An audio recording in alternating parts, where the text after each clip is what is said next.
விஜய் தாவேகா அப்படின்னு எடுத்துக்கிட்டா மக்கள் மத்தியில் செல்வாக்கு தாவேகாவுக்கு குறைந்திருக்கிறதா, விஜய்க்கு குறைந்திருக்கிறதா? ஏன்னா விஜயை பொறுத்த வரைக்கும் நேரில் இன்னும் போய் பார்க்கல, அறிவிச்ச நிவாரணம் இன்னும் கிடைத்ததாக தகவல்கள் கிடையாது. ஏன்னா விஜய் நேரில் போய் பார்த்தா தான் கொடுக்க முடியும். இல்லாத பட்சத்தில் கட்சியுடைய பொதுச் செயலாளர் புஷி ஆனந்த் போன்றவர்களை போய் நேரில் பார்க்கணும். பார்த்தீங்கன்னா இந்த இன்சிடென்ட்டுக்கு பிறகு தலைமறைவாக புஷி ஆனந்த் இருந்தது. இப்போ இந்த நிகழ்வில் வந்து பார்த்தீங்கன்னா தாவேகாவுக்கு ஒரு சாரரை பொறுத்த வரைக்கும் மிகப்பெரிய பின்னடைவு அப்படிங்கிற கருத்துக்களை முன் வச்சுக்கிட்டு இருக்காங்க. நம்ம இதில் கவனிக்கப்பட வேண்டிய விஷயம் என்ன அப்படின்னா, விஜய் பின்னால இருக்கக்கூடியவர்கள் யார் அப்படிங்கறத தான் பொதுவா வந்து நாம எடுத்து பார்க்கணும். அப்போ விஜய் பின்னால இருக்கக்கூடியவர்கள், இந்த திராவிடம் அப்படிங்கிற விஷயம் மிகப்பெரிய ஒரு பூதமாக, ஒரு பிம்பமாக இருந்துகிட்டு இருக்கு. யார் கட்சி ஆரம்பித்தாலும், மாற்றத்தை கொண்டு வர வேண்டிய நிலையில செயல்பட்டாலும், அதை விழுங்கக்கூடிய நிலையில, தன்னுள் அடக்கக்கூடிய நிலையில, தன்னுள் ஐக்கியப்படுத்தக்கூடிய நிலையில தான் இந்த திராவிடம் செயல்பட்டு இருக்கு. இப்ப திராவிடம் அப்படின்னா திமுக மட்டும் கிடையாது, அதிமுகவும். எந்த அதிமுக போன்ற திராவிட கட்சிகளை பொறுத்த வரைக்கும் யார் கட்சி ஆரம்பித்தாலும் தங்களுக்குள் ஐக்கியப்படுத்தக்கூடிய நிலையில தான் போய்கிட்டு இருக்கு. அதே நேரத்தில் அவர்களை எதிர்த்து களமாடக்கூடியவர்கள் காணாமல் போக வேண்டிய சூழ்நிலையும் ஏற்பட்டு. அது விஜய் பின்னாடி போன இந்த நியூட்ரல் ஓட்டர்ஸை பொறுத்த வரைக்கும் இவங்க மத்தியில விஜய்க்கு இது போன்ற அரசியல் தமிழகத்தில் எடுபடுமா அப்படிங்கிற கேள்விகள் தான் இங்க உருவாகுது. ஏன்னா மோதக்கூடிய எதிரி மிகப்பெரிய எதிரியாக, பலம் பொருந்திய எதிரியாக இருக்கும் போது நாமளும் அதே பலத்தோடு நின்றால்தான் எதிரியை களமாட முடியும், போர்க்களத்தில் சந்திக்க முடியும். ஆனா ஒரு இன்சிடென்ட் நடந்த உடனே எல்லாரும் வந்து பின்னங்கால் பிடரியில் அடிக்க ஓடுவது, அதாவது காமெடியா சொல்லணும் அப்படின்னா மான் கராத்தே அப்படின்னு சொல்லி கூட படத்துல சொல்லுவாங்க. ஸோ அதே போல பின்னாடி ஓடக்கூடிய நிகழ்வுகளை பொறுத்த வரைக்கும் அப்போ அரசியல் களத்தில் இவர்களால் நிற்க முடியுமா அப்படிங்கிற கேள்வி உருவாகும். அப்போ இந்த நியூட்ரல் ஓட்டர்ஸை பொறுத்த வரைக்கும் இது சரிப்பட்டு வராது. விஜயுடைய அரசியல் டெல்லியில வந்து டிவிகேவை பொறுத்த வரைக்கும் அங்கு முக்கியமான தலைவர்களுடைய ஆதரவு இல்லாமல், சப்போர்ட் இல்லாமல் டெல்லியில செயல்பட முடியாது. அதே நேரத்தில் கவனிக்கப்பட வேண்டிய விஷயம் என்ன அப்படின்னா, இப்போ டெல்லியில இருக்கக்கூடிய கட்சிகள், காங்கிரஸாக இருக்கட்டும், பாஜகவாக இருக்கட்டும், அந்த கட்சிகளும் தமிழ்நாட்டில் அரசியல் செய்வதற்கு இது போன்ற கட்சிகளை பயன்படுத்துவாங்க.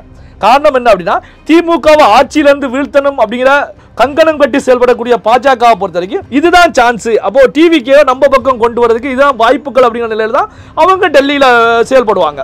இந்த அடிப்படையில் வந்து டிவிக்கே பொறுத்த வரைக்கும் ஒரு சில காரணங்களுக்காக பாஜகவில் இருக்கக்கூடிய முக்கியமான தலைவர்களுடைய சந்திப்பு, முக்கியமான தலைவர்களோடு மறைமுகமாக செயல்பட்டது.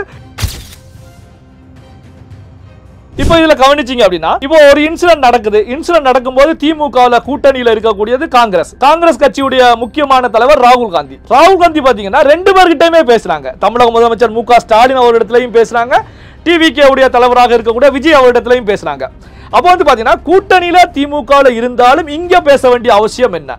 அதுவும் வந்து பாத்தீங்கன்னா தமிழக முதலமைச்சர் அவர்களுக்கு 15 நிமிடம் பேசுறாங்க. அதே 15 நிமிடம் இங்க விஜய் அவர்களிடத்துல பேசியிருக்காங்க. அப்போ 15 நிமிடம்னா என்ன பேசினாங்க? அப்போ வந்து பாத்தீங்கன்னா அப்போ காங்கிரஸ் கட்சியும் இதை தனக்கு சாதகமான ஒரு போக்காக இந்த வாய்ப்பை பயன்படுத்துவதற்கான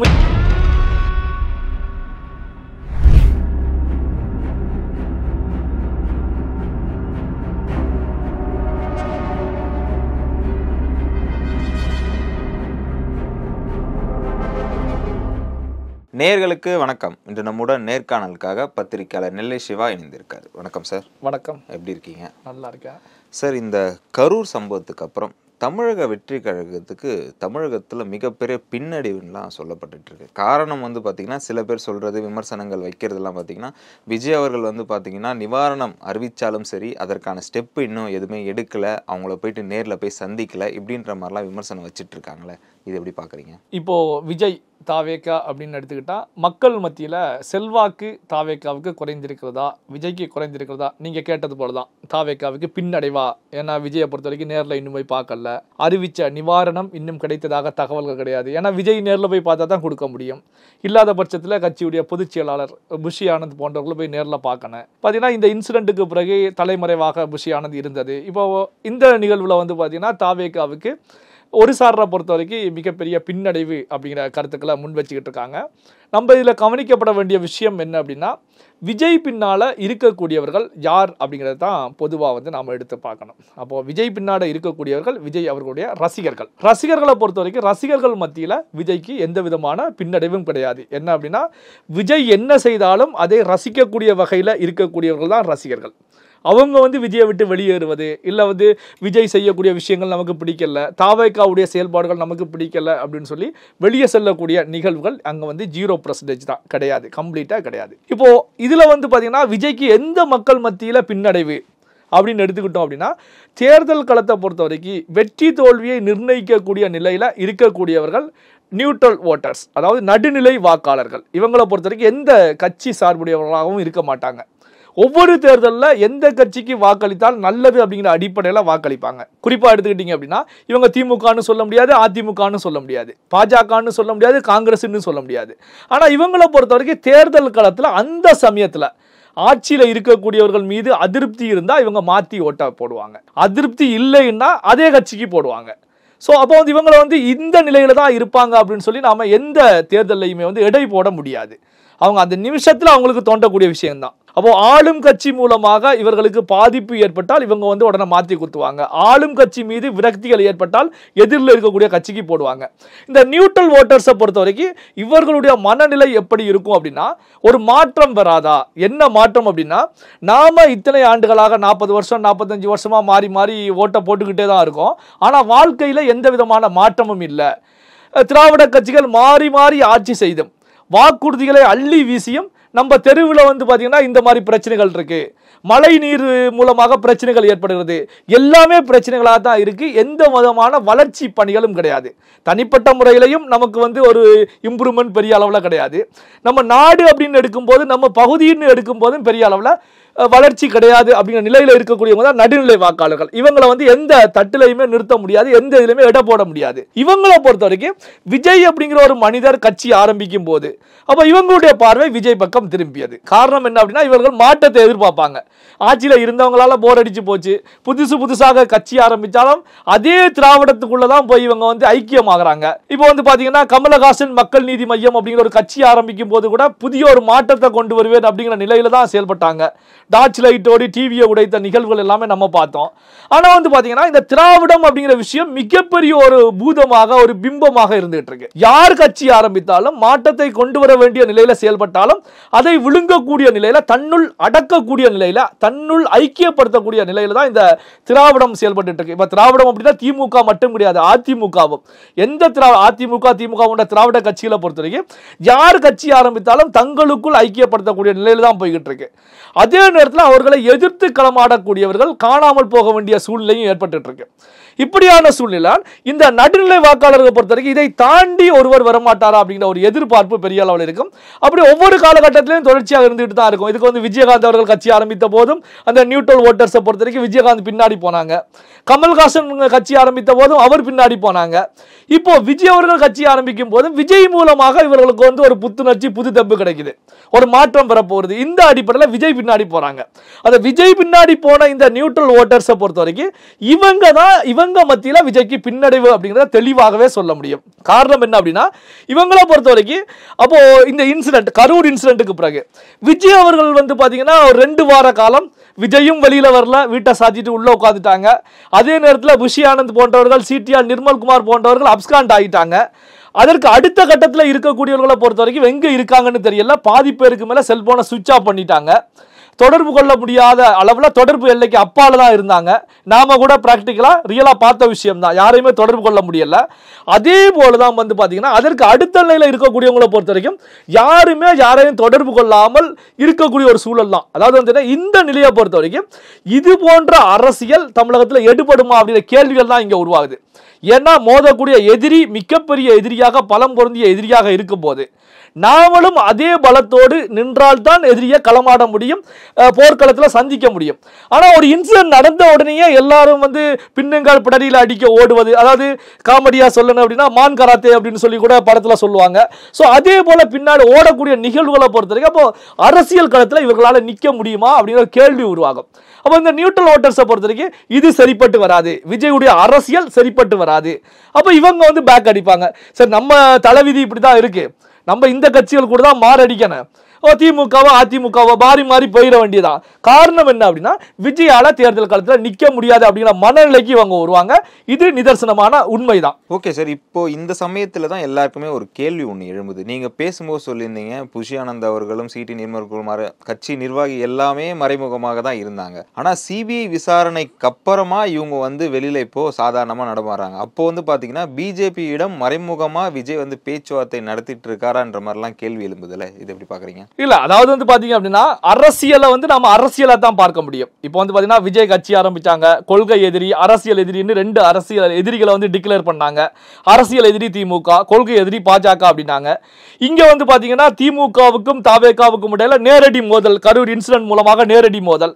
தமிழ்நாட்டில் ரூலிங்ல இருக்கக்கூடிய எந்த கட்சி ரூலிங்ல இருந்தாலும் சரி, திமுக இல்ல அதிமுக இருந்தாலும் சரி, தன்னுடைய எதிரியை பழிவாங்கக்கூடிய வேலையில தான் ஈடுபடுவாங்க. இது யதார்த்தமான ஒரு விஷயம்.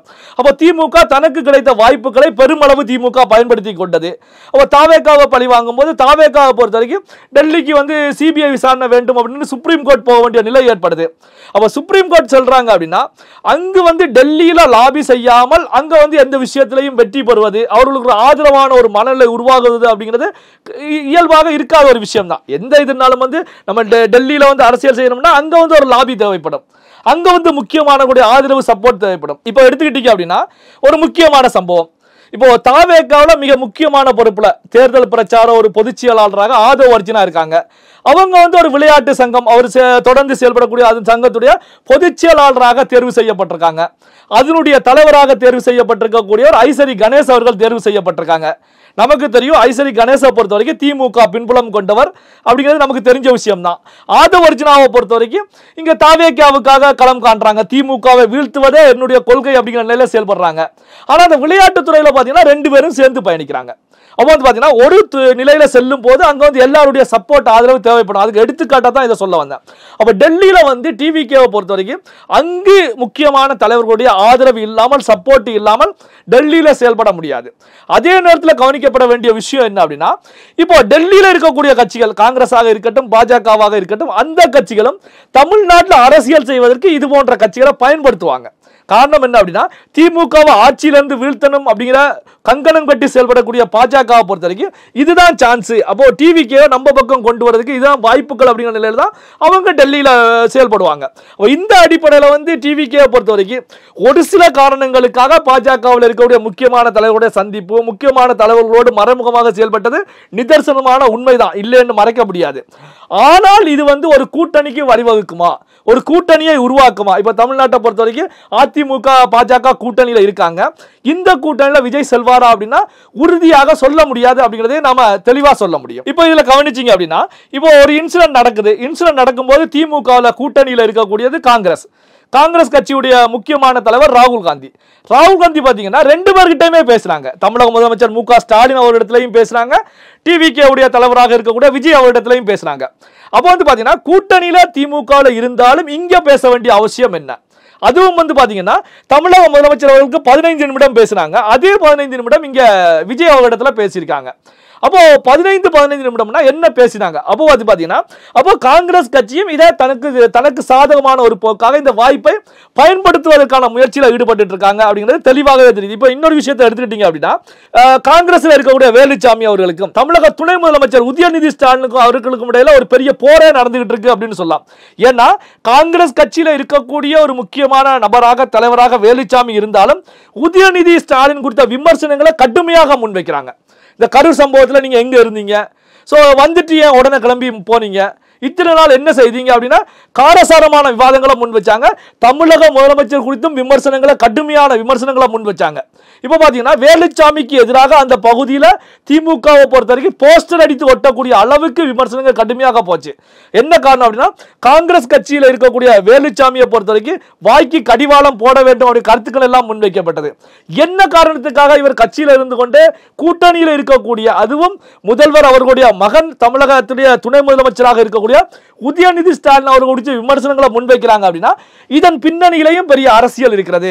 என்ன அரசியல் அப்படின்னா, அப்போ காங்கிரஸ் கட்சியும் ஏதோ சதுரங்கமாக டிவிகே மூலம் காய்களை நகர்த்துவதற்கு வேலை செய்துகிட்டு இருக்காங்க. இந்த அடிப்படையில் தான் வேலுச்சாமி அவர்கள் இது போன்ற கருத்துக்களை முன்வைக்கிறாரா அப்படின்னா கேள்விகள் மிக முக்கியமானது. அப்போ எடுத்துக்கிட்டீங்க அப்படின்னா விஜய் அவர்களுக்கு தன்னுடைய ரசிகர்கள் மத்தியில் பின்னடைவு கிடையாது. அதே நேரத்தில் நியூட்ரல் ஓட்டர்ஸ், அது பொதுவான மக்கள் மத்தியை பொறுத்த வரைக்கும் விஜய் அவர்களுக்கு பின்னடைவு ஏற்பட்டது நிதர்சனமான உண்மைதான். என்ன காரணம் அப்படின்னா அரசியல் களத்தை பொறுத்த வரைக்கும் இன்னைக்கு இருக்கக்கூடிய அரசியல் களம் அதிரடியாக செயல்படக்கூடிய தலைவர்களை தான் எதிர்பார்த்துக்கிட்டு இருக்கு. எதிரிகளை வீழ்த்தக்கூடிய தலைவர்களை தான் எதிர்பார்த்துக்கிட்டு இருக்கு. இப்படியான சூழ்நிலையில அப்போ வேகமாக செயல்படக்கூடிய நிலையில விஜய் செயல்படணும். பார்த்தீங்கன்னா வேகமாக செயல்படாமல் சுணக்கமாக இருக்கக்கூடிய நிகழ்வை பொறுத்த வரைக்கும் விஜய் அவர்கள் பின்வாங்குகிறார். அரசியல் களத்தில் தாக்கு பிடிப்பாரா அப்படின்னா கேள்வி மக்கள் மத்தியில் எழுகிறது. இந்த கேள்வி விஜய்க்கான பின்னடைவாகத்தான் நாம பார்க்க முடியும். தொடர்ந்து பேசுவோம் சார். எங்களோடு இணைந்து பல்லெடுத்தால் இப்போ மிக்க நன்றி. நன்றி.